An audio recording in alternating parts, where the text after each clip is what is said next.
प्यारे बच्चों, अस्सलाम वालेकुम। आज का हमारा सबक हमारी खुराक के बारे में है।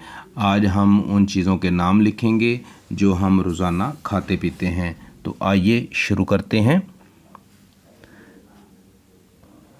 फे लाम फल। फे के ऊपर लगाएंगे ज़बर।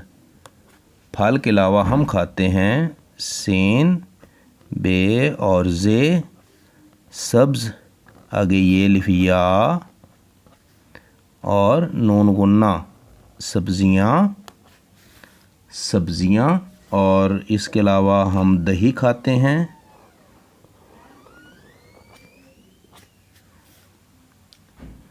और हम गोश्त भी खाते हैं। गाफ, वाओ, शीन, ते,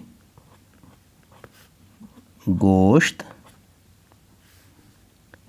अलिफ, नून, दाल, अलिफ अंडा, दाल, वाओ, दाल, हे, दूध। दूध भी पीते हैं, अंडा भी खाते हैं।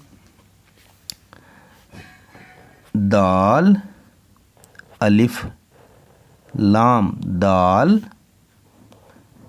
चेलिफ चा, वाओ लाम दाल चावल, रेवा रो, टे ये टी रोटी। और जो सबसे इम्पोर्टेंट है वह है पेलिपा नूनिये नी नून और ये छोटी ये पानी। तो आइए आज के सबक की हम रीडिंग करते हैं। आज का सबक है, उसका उन्वान है हमारी खुराक। फल, सब्जियां, दही, गोश्त, अंडा, दूध, दाल चावल, रोटी, पानी। तो आज का सबक कम से कम आप 3 मरतबा लिखें और 3 मरतबा आप इसे रीड करें ताकि आपकी रीडिंग और राइटिंग दोनों अच्छे हो जाएं। मिलते हैं किसी और अच्छे सबक के साथ, तब तक के लिए अल्लाह हाफिज़।